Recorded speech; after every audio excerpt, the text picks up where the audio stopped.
Welcome to my one and only Game of the Year episode. Today I'm going to be lovingly recommending 25 whole games that came out in the year 2025. I think this year's been pretty great for games, all things considered. There's so much to gush over and discuss, whether it is the critical darlings getting lavished with praise or the unsung heroes of various genres. But since I'm unable to constrain myself when it comes to the number of games I'm going to discuss, I'll be applying some rules to keep this from getting too unruly. Most importantly, I'm going to be keeping each segment short and tight, no more than 300 words for every game on the list, except for the top 3, which get 500 each. When discussing a game, I'm going to explain why I like it so much, but also offer a little critique. So we're kind of going for a compliment sandwich type of thing here. Now, I'm only human, so both time and money are resources I have to mind in my day-to-day life, so there are tons of games I wanted to play this year that I did not get around to doing so. Here are just a bunch on the screen. There are also probably more that I just didn't know existed. That is the nature of a Game of the Year list. It can never truly be definitive. But even then, I played a lot of stuff this year, and I'm excited to tell you all about them. Also, to save me on editing and to spare you from spoilers, I'm going to be using trailers for background footage for each of these games. Well, that's it. This video is super long, so it's not worth delaying any further. These are my top 25 games of the year, starting with the humble 25th. Number 25, Marvel Cosmic Invasion. The beat-em-up is a genre with a lot of baggage for me, and I think for a lot of other people too. Personally, I find myself respecting it more than actively enjoying it. There are exceptions, of course, but on the whole, it's not always my thing. Which is why after I ended up having a lot of fun with Teenage Mutant Ninja Turtle Shredder's Revenge, I paid attention to the release of the studio's next game. Now we have Marvel Cosmic Invasion, a similar love letter to these classic arcade titles in a setting I care only a little bit more about than those good old Pizza Cuzzle and Turtles. But there really isn't too much to say about this. For better and for worse, this game is exactly what it says on the tin. It is a fun but simple 2D beat-em-up using Marvel characters. The sprites are chunky and beautiful on modern displays. The combat is satisfying, but still authentically clunky in places. Challenges peppered throughout the levels grant the players tokens so they can use to unlock character bios, color palettes, and additional settings for the arcade mode. I love all of that. It's a small game with a small scope, and that is by design, but I would be lying if I said I was full after this meal. I feel like by making the challenges more numerous or more difficult, and adding more to the unlocks, I would be happier. Add concept art and the like. Bios are insanely boring, we can all agree. But I could not be happier that these games are actually back and good. Beat-em-ups were in a dark, weird place and they were not very common, but they deserve to come out every now and again, delighting their hardcore fans and mildly entertaining the rest of us. That's all they need to be. Number 24, Sword of the Sea. Games like Journey have an odd legacy for me. They are often critically acclaimed to almost absurd degrees, but I never truly connect with them. Of course it's up to preference, not innate quality, and maybe I just like being a contrarian. So when I say I quite enjoyed Sword of the Sea, the newest game from the studio started by some of those devs from Journey, that should say something. It contains all the hallmarks of the genre. It's a weird, atmospheric experience with absolutely breathtaking art direction. And God, I seriously can't sing its praises for art direction enough. The various locales being slowly introduced to deep sea or coral reef signifiers never stopped being genuinely magical. It also follows the genre standard of having a non-existent storyline. There are some minor themes throughout, but I generally did find it to be an unmoving experience narratively. It doesn't make me feel much for its story, purely in its visuals, which usually is a problem for me. But what truly saves it, and what makes it deserve a place on this list, is the gameplay. It actually has some. While still a railroad of an experience, the core of it revolves around skating along a levitating sword.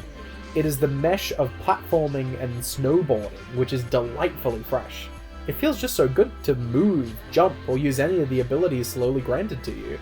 So while overall it doesn't stick with me, I think the beautiful art and the genuinely enjoyable gameplay raises it head and shoulders above its contemporaries. I really do like Sword of the Sea. Number 23, Blue Prince. I love brand new indie games breaking new ground, and that is how I would describe Blue Prince. a roguelite puzzle game with this odd crafting room mechanic. It doesn't really play like anything else I've seen before, and that's great. I'm a big fan of roguelikes and roguelites, as you will repeatedly see on this list, but it also means I'm a connoisseur of these mechanics. Blueprints is a beautiful step into something new, but it is accompanied with a lot of problems along the way. I absolutely adore the sense of exploration and discovery, but the repeated rooms quickly turn that desire to check every nook and cranny into a chore, though still just as necessary for the occasional pickup and resource hidden away.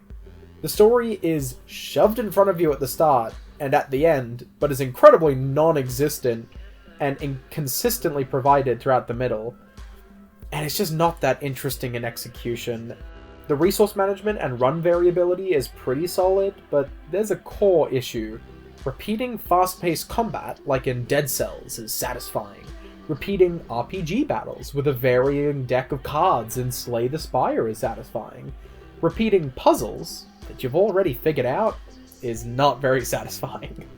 The slow sense of unraveling as you piece together the thread of information in a room you've seen but not understood many times over is incredible. That is where the game shines. But in Blueprints, I don't just see a good game that gets annoying to play, I see unbridled potential that has not been realized yet. All I know is that I want more. They need to keep making new things. Number 22, Switch 2 Welcome Tour. Hilariously, this is likely the most controversial pick on the list. The $10 game that should have been a pack-in title for the Switch 2. But I'm going to ignore most of that discourse for two main reasons. One, I do actually think it's worth the price of admission. Two, I really like this weird little thing. It sparks excitement in new hardware, explaining particular little details that nerds like me are curious about and rarely get information on.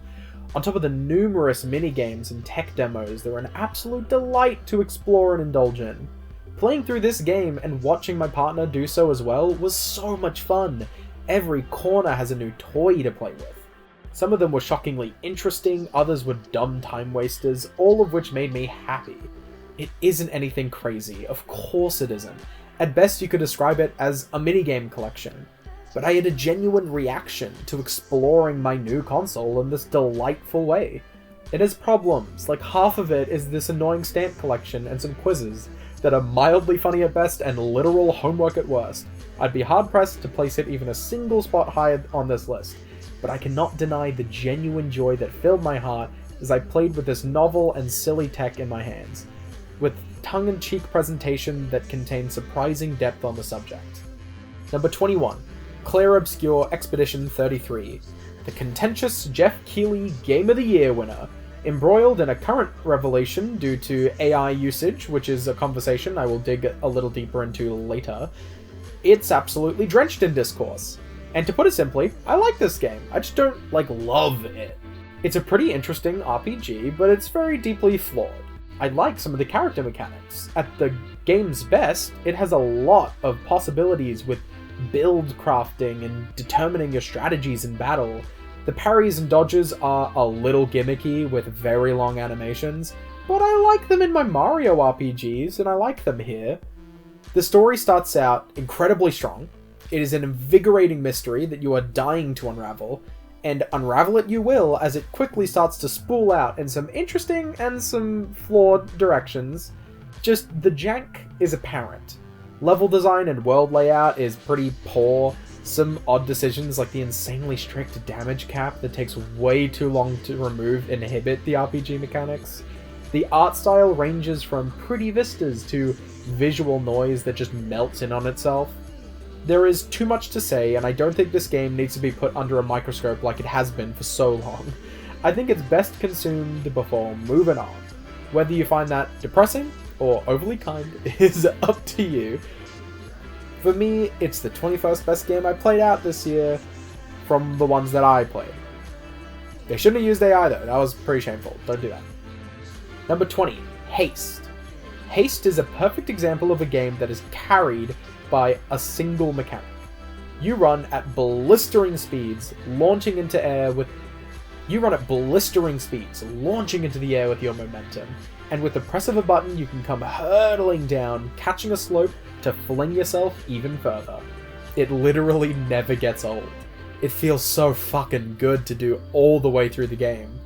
But that's like basically it. It's structured as a roguelite with various shards, each being a different level. You map out your path one at a time, or even all at once if you please, which I really appreciated. Choosing different abilities, upgrading your stats between runs, and even unlocking alternate tools, but none of it really comes together super well. It isn't bad, it just feels loose overall. There isn't enough variance through the items that they can offer. There aren't like different types of builds that prioritize some stats over another. It just tends to mostly feel the same no matter what you do. The game is filled with colourful characters, and I really do like the design, especially of the main girl itself. The story is not anything too crazy, a solid justification of the game's events with a couple little character arts sprinkled in, just without much ceremony.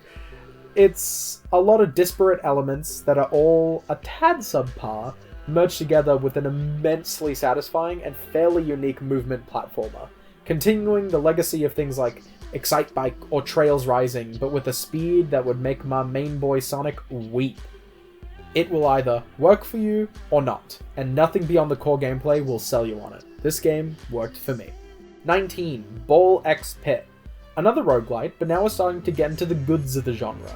This exact kind of game is the most surefire way to entertain me without any bells or whistles attached. Utilizing an odd or pre-existing gameplay format, then contextualizing it through repeated runs and engaging progression system.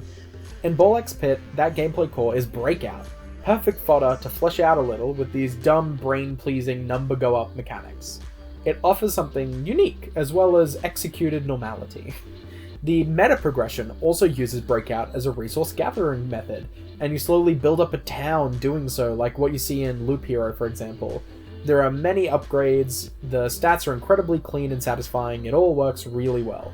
Perhaps its greatest issue is that sometimes it doesn't really feel like the gameplay gets to what makes Breakout so satisfying. A lot of the time, it does not feel like it matters too much where you aim your attacks, because they move so fast, you can have almost all of them pierce, explode, or whatever else. The tactful placement of balls isn't really replicated here at all, and that's a shame.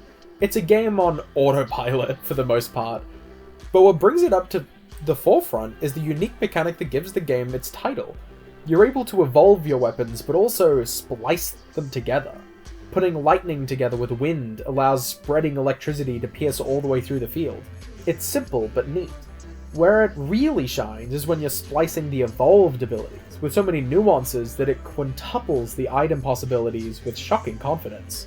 Ball X Pit is the type of game I play when I just want to relax. Simple as that. Number 18, Mario Kart World. Another game embroiled in some controversy, so I'm going to keep this simple. Mario Kart World is a very frustrating game because it has the potential to be one of the best of its genre and ends up being just fine. I've never been that crazy into the series, but Mario Kart World really did make me feel something for the first time with these games. The sheer confidence in design to interlink all of these maps, to make them coexist and widen their scope without sacrificing even a modicum of the craziness and excitement each of them need. Multiple of my favourite tracks now come from this game, whether it's delightfully winding roads of the Boo Cinema or the hilarious adaptation of Donkey Kong in DK Spaceport. And being able to explore every nook and cranny, approaching it from front, behind, either side, under and over, just deepens my connection to it. That's the magic of Mario Kart World. But it would be silly to ignore how much wasted potential the open world is.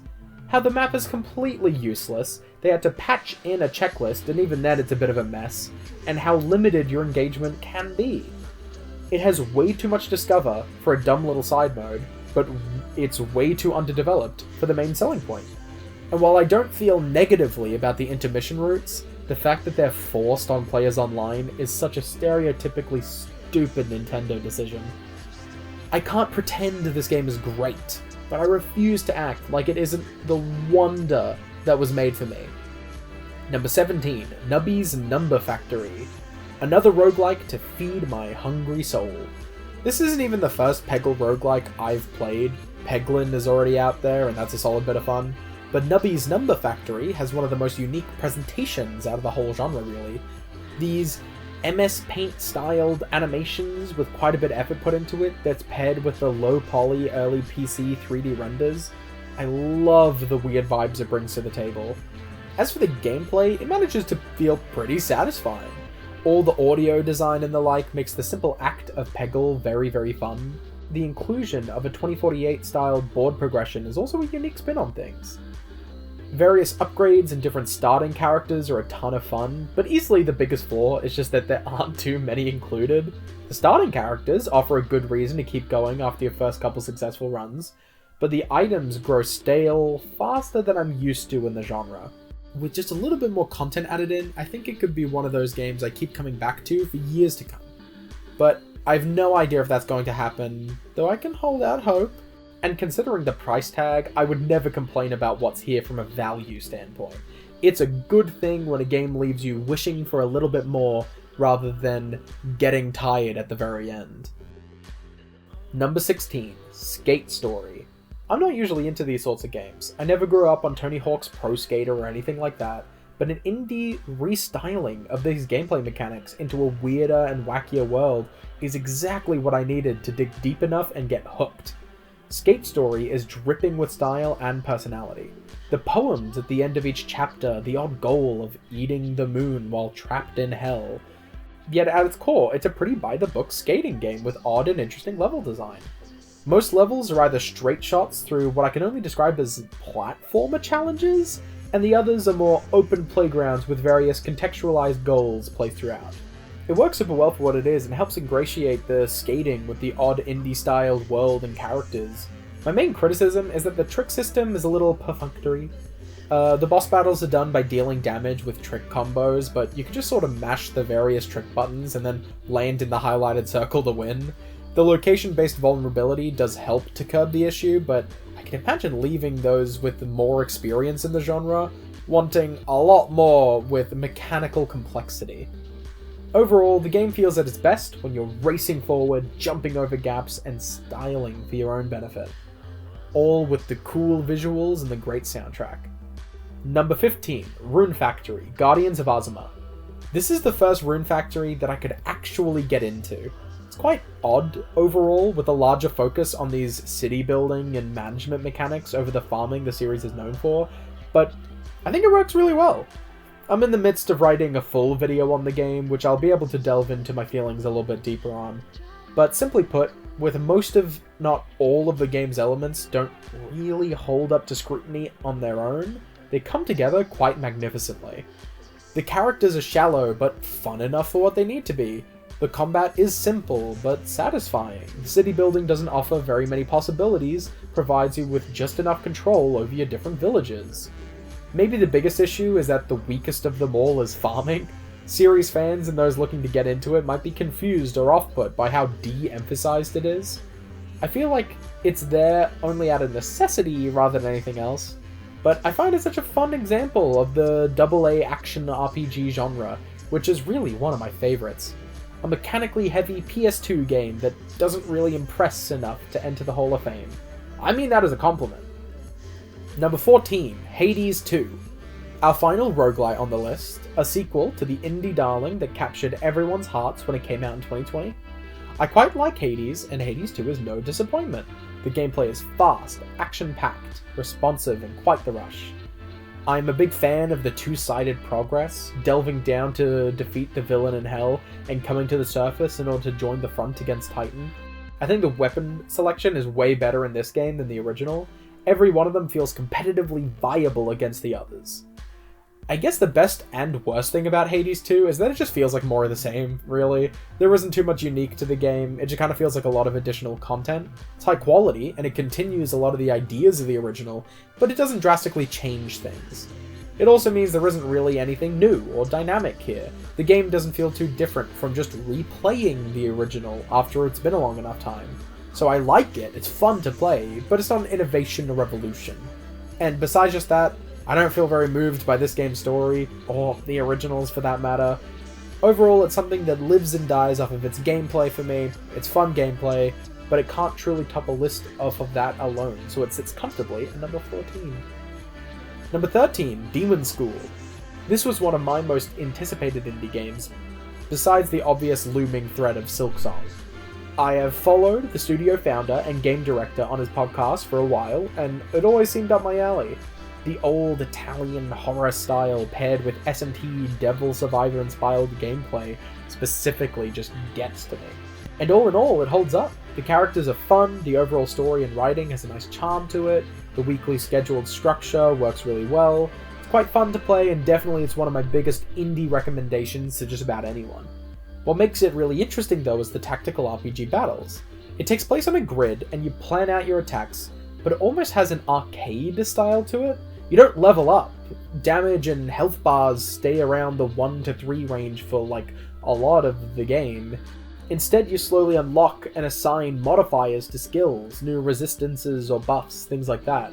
It took a short while to get used to. After all, I love watching those individual stats go up in small increments over and over again. But it works really well and is something super innovative. RPG mechanics and battling in non-traditional RPG contexts feels great. It's almost as much of a puzzle game as it is a tactics one, and I love it all the same. I guess if I needed anything else from it, it would just be a bit more? Not necessarily in length, but like width. More things to do in the meantime and ways to bond with the characters, but still, play Demon School, give it a go. Number 12, Ninja Gaiden Ragebound. Ninja Gaiden has mostly moved away from 2D for a long time, but it made far too much sense with the popularity of 2D pixel art titles to release a refreshing spin-off for the series. Developed by the Game Kitchen, who are better known for Blasphemous 1 and 2, and clearly the hard action experience has paid off. At its best, Ninja Gaiden Ragebound is painfully exhilarating. Each movement feels perfectly aligned to be as smooth and satisfying as possible when executed just right. That you're given enough tools and the level design is just open enough to tackle it in the way that you'd prefer. You have agency while also moving through a directly designed gauntlet of combat and platforming. It's incredible. At other times, the game is mindlessly frustrating with oddly restrictive maneuverability. So in other words, it is the ideal modernization of the original game's initial intent with those NES entries. It's Castlevania with speed and combos. It's great. The various challenges provided in each level and the additional special attacks you can unlock through the rewards gained from them are just enough to flesh out the game beyond just the level-to-level action. But simply, some of it is a bit messy and a bit all over the place, but when it works, it is golden, and it works more often than it doesn't. Give it a go. Number 11, Lunacid, Tears of the Moon. Shamefully, I've not played Lunacid, which is funny considering this spin-off was one of my favourite games of the year. Built using an ancient Kingsfield level creator put out by From Software back in the day, Tears of the Moon is a lot more direct with its inspirations than the original was. It kinda has to be. So using this old Kingsfield Mario Maker, they created an authentic feeling prequel to the main game story, giving extra credence as to why it feels older and more archaic. But what really makes the game work is the level design. It is really so exhilarating to explore through all of these areas, discovering the occasional secret or optional areas and items. Set pieces that blow you away, like the lingering dragon who wishes for death. The gameplay is genuinely fun. This genre takes a while to get used to, but once you do, it's not as bad as you think it is. The slow, deliberate, unsatisfying combat eventually turns into a game of optimization amongst your spells, your attack speed, your distance, all of that sort of thing. And you can play this right now. It was put out for free on Steam. The adorable manual they made helps you set it up. I guess it goes to show I started to fall in love with Kingsfield likes near the end of the 2025, as this wasn't even the only one on the list. But give it a go, maybe you will get the bad old game bug like I do, and suddenly it won't really feel quite as bad and quite as old anymore. Just fun. Number 10, Bravely Default HD Remaster. Bravely Default is a game from 2012, 13 whole years ago. So I am not nominating the content of Bravely Default, which did not come out this year. Instead, I am so much more excited to discuss the ways this remaster was able to bring it to the modern day. A lot of by-the-book remasters or ports can be a bit cynical. You can play every SNES or PS1 game on basically any device you own very easily. That's also technically true for 3DS games, but in reality it sucks. I hate playing 3DS games on my PC. The 3D models can be upscaled to look better than 400 by 240 pixels, but the 2D textures and menus and the like can't be. They are stuck like that, and it's terrible on anything besides the original LCD. Then, not to mention that the touchscreen is a hassle. It's just a bad experience all around. Which is a shame, because the DS and 3DS libraries are some of the best in gaming history. So every time a big game from either device is brought to console and PC, it is worth celebrating. I have Bravely Default in beautiful quality on my TV on one screen with next to no compromises. Not to mention the wonderful adaptation of the time-sensitive mechanics and the Street Pass integration. You can still share the strongest attack you can muster to your friends, just like back in the day. This is all amazing and worth celebrating, something that no fan can realistically offer. This is all amazing and seriously valuable, something that no fan could realistically offer. I love Bravely Default HD Remaster. Shame it was a Switch 2 exclusive, so no one else played it. Number 9, Death Stranding 2. So this entry might be a little unfair since I'm still only like 8 or 9 hours into the game. Often I think that's more than enough to at least discuss the game properly, but with such a focus on narrative and twisty nonsense, it definitely affects things. But still, my opinions are pretty clear on this, I just wanted to be upfront. Death Stranding 2 is awesome, and it's notably worse than the original game in some interesting ways. This is probably the most beautiful game, going for realism in its world design and character models, I've ever played in my life. The art direction is so strong that I was blindsided every hour by some new vista or some insane set piece that made me feel like I was playing a game from 10 years in the future. The gameplay is largely unchanged from the original, just with a lot of new bells and whistles attached to it. Now, I'm not sure what the consensus on the first Death Stranding is, but it's one of my favorite games out there. I could not get enough of the gameplay, and the story was an excellent journey to enjoy along the way. But with Death Stranding 2, overcomplicated itself on both fronts. You are handed too many toys to really be challenged in the moment-to-moment playing, and the story feels a little all over the place so far. But still, this is a game with no equivalent anywhere else, and I cannot wait to plant back down on my couch and see more of it as soon as possible. I do still love Death Stranding, and now I like Death Stranding 2. Number 8, Fly Night. There is nothing quite as delightful as having two Kingsfield-likes coming out in a single year, and both of them ruling. Fly Night is a wonderful game through and through. It is surprisingly fun combat, excellent and open level design, which makes this concise 3-hour-long experience feel like a genuine player-driven journey. It is a perfect visual style, which has improved so much through its bug-based character design. The enemies and NPCs are so charming, it makes it a delight to struggle your way from place to place just to see someone new and maybe cut off their arm. The game marketed itself quite heavily as a co-op experience, but I didn't even touch that aspect of it, and it's still in my top 10 games of the year. I can imagine it's a blast with a few like-minded friends. The best criticism I can muster is that it just doesn't have too much depth. It's very short, it's very sweet, doesn't overcomplicate itself. While I feel that means it doesn't overstay its welcome, I could imagine others feeling a little frustrated as they desperately long for more. But it is a wonderful callback to a type of first-person action game which has slowly died, and it doesn't just wallow in the past as it innovates in its own cute ways. The limb dismemberment mechanic is a lot of fun and makes combat far more engaging than it is in something like Kingsfield or even Lunacid. It makes each weapon feel distinct. It just all comes together so damn well. Fly Night knows what it is, and it is something beautiful. Play it! Number 7, Kirby Air Riders.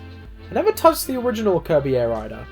From what I've heard and seen, this is just that original game, but spruced up in every single way. Whether it's a sequel, a reboot, a remake, or something else altogether, I don't care. All I know is that it is damn fun. It quickly oscillates between going so fast you barely feel like you're in control to slower moments of decision making and building the ideal stat block for your racer and your machine. I think the differences in characters and their vehicles is really what makes a lot of the game for me. Some of them play dramatically differently, completely changing how you interact with even the exact same map that you've played 20 times over already. The races feel great. I'm absolutely addicted to the top-down ones, trying to shave off even a single second from my high score. The city trial is such an odd and interesting experience that is a delight to explore and discover, and the road trip is a fun way to actually grow attached to a specific build through a fun and well-designed single-player experience. All of it tied together with a wonderful achievement system that makes it so exciting to just do one more race. Stick your nose in another corner you haven't thought to check, pulling you forward. Add on the delightful customization, all of the cute superfluous things like the gummies, the online. It's just a delightful thing. Plain and simple fun if there ever was some. Nothing more, nothing less. Number 6, Doom: The Dark Ages. As the next entry in the modern Doom resurgence, I feel like this has gotten the least attention out of the three, and maybe for good reason? The story is easily the least interesting out of them, and yet might take up even more time than Eternals. The excitement of this revival is starting to peter off, I think. But single-player shooters are still one of my favourite genres, and this game doesn't disappoint in numerous ways. With a new slew of interesting and hilariously fun weapons to pick apart the endless hordes of enemies, it's impossible to stop enjoying myself. The level design is a little broader and has better overall cohesion, but has less high-quality closed-off arenas when compared to Eternal or 2016. I do like the parry system and the shield, but I can imagine others finding it a little too frustratingly generic or obvious for an action game like this to implement. But more than anything else, this is more post-revival Doom. It is new enemies, new weapons, new upgrades, new exciting ways to make bloody messes of anything in front of you. So no matter how boring the mech or the dragon sections are, and no matter how much I want to skip every single cutscene, it is still one of the most exciting experiences in the FPS genre. I really want to make a deep dive on every game in a single video. Let me know if you'd be interested in something like that. Number 5, Monster Hunter Wilds. I fucking love Monster Hunter. It could be called bias, it could be called romance. I, like many, started in World, but I've enjoyed games past and present for a while now. Monster Hunter Wilds is the newest Monster Hunter game, and it might just have my favourite roster of new monsters out of any entry in the series. It will never stop feeling amazing to grind a monster out for a single gem, make a new sword, switch axe, hammer or bow, and then just destroy a new monster with it. It's no exaggeration, however, that this game is littered with problems. The mechanical creep in an attempt to streamline the gameplay has just gotten worse. Wounds might just be a little bit too powerful, and apparently on PC, there are a ton of unacceptable performance issues. What stood out to me most is how much these base game releases feel like structural support sets for the eventual real version when G-Rank comes out. I understand and empathize with almost every criticism rightfully leveled at this multi-million-dollar product. But at the end of the day, it's still a Monster Hunter. They haven't killed it yet, and there is so much new stuff I can't help but fall in love with as well.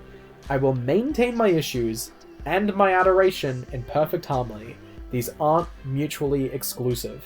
I will keep hunting Lala Barina because it's too beautiful. I will keep grinding for those stupid low chance drops, and I will keep pointing out all the little problems along the way. Master rank for this game might genuinely kill me. I'm so excited. Number 4, Donkey Kong Bonanza. Nintendo is the undisputed ruler of 3D platformers, so I was incredibly delighted to find that Donkey Kong Bonanza not only continues their long reign over the genre, but they aren't complacent either. Donkey Kong Bonanza is a game about player satisfaction in a lot of ways. Nothing that comes out of this year feels just quite as good as smashing through rock, pulling stones out of the ground around you, sliding around and throwing chunks at anything that moves. The art design is an absolute treat. Donkey Kong and little Pauline are downright adorable together, and the story has some cute touches to it that makes it all to come together so well. Though for a game that feels so happy to explore and challenge the idea of a 3D world, trying out new mechanics with this dedication to destructible environments, it's also so weird that they pivoted to the most industry standard upgrade tree for abilities. Straight out of a Ubisoft or Sony open world game. They took a little too long to obtain and just sticks out a bit in a game so excited to experiment in ways that it can. but absolutely nothing can compete with the excitement I felt every time I entered a new layer. Just as I was getting used to the rhythm of the game, it throws something new at me to play with. New colors, new outfits, new things to smash. Drowning in these little toys and having a bowl is everything I could want from the archetypical Nintendo game each new console they make deserves. Donkey Kong Bonanza is pure, unadulterated fun. Number 3. Inazuma 11 Victory Road. Inazuma 11 is a long-running franchise that I think has never truly broken through to the mainstream. And after 12 years since the last mainline title, Victory Road is basically everything you could hope for. A fresh reimagining of the gameplay systems, which to be honest is way better in my opinion. The more standard football gameplay is paired with a heavy focus on RPG stats and small mini-games to essentialize the various aspects of the sport. It feels so damn good to play. The story mode has a surprisingly poignant plot to it about what drives people to do the things they're passionate about. And while its mini-games can get a little repetitive by the end, its own gameplay mechanics still offer a fun and unique journey to go through. Then, the ultimate anniversary game is entirely crammed into Chronicle mode. You can fight in a small recreation of every single game, and soon-to-be anime series that haven't had any games tied to them at all. All but these small scenes of dialogue condensing the stories down, collecting all the spirits of these characters to add them to your own party, which you can then use in that mode or online against other players. It contains everything new fans would need to get into the series, and old fans to relive every title in this new game style. And I wish I could just end this segment here. With no caveat, just love for this title, which was a delight for me, and deeply personal for me and my partner as we both experienced it together. Instead, Level 5, the developers, have deeply invested into AI and used it in the creation of this game. I'm only aware of the usage in generating some background details of the 2D art and concept art, but it's very likely there's more. Without really saving any money or saving any time, they are proudly sharing their dedication to AI. Workers' rights are often abused and exploited in the games industry, and it's likely a few other titles on this list have been created with immoral means.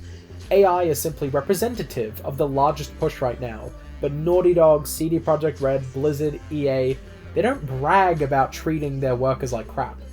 It's not presented to shareholders as a bold new strategy. AI is. That's notable. I don't know what to do about it, and maybe even placing this game high on a stupid YouTube video list is a problem in and of itself. But regardless, I felt it was incredibly necessary to address it, even at the expense of its own segment. I wish I could love this game without issue. I can't, but I still do love this game. Number 2. Hollow Knight Silksong. What do you say about Hollow Knight Silksong? It has gripped the overall gaming community for almost a decade before it even came out. But it did come out, and I played it, and a lot of other people have played it. It feels crazy. The gameplay is silky smooth, just moving around feels incredible and much snappier than even the original. The downward slash has been replaced with this angled dive. It's so much more technically difficult to use, but so much more engaging for it. And even then, it can be adjusted later in the game with various crests.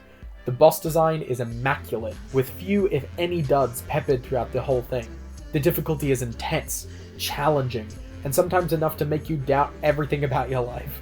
But just by pressing through, it never offers so much resistance as to bounce you off of the title. The art direction is better than it's ever been, with hauntingly beautiful music to pair with each and every vista. It is everything it needed to be. I really like it. But it feels redundant to sing its praises in an ocean of over 100,000 positive reviews on Steam alone. So I don't have much else to say. I took extra time to address the AI use in Inazuma, so I'm gonna end this section here. You don't need me to tell you to play Silksong. Number 1. The 100 Line, Last Defense Academy. I do think I need to tell you to play the 100 Line. With a terribly long and confusing title that no one can remember, and a convoluted and potentially baggage-filled past of previous Kodaka-directed titles like the Danganronpa series, not enough people have played this game considering its enormous weight. A visual novel with tactical RPG battles and team building. Combat is snappy and fun, though occasionally repetitive as the game goes on. The characters are interesting. There's so much to it. But I can't discuss this game in too much detail without spoiling it, at least a little. So I'm just going to say now that if you want to play it, but haven't, shut off the video. You don't need to hear my outro, just leave, I appreciate you stopping by.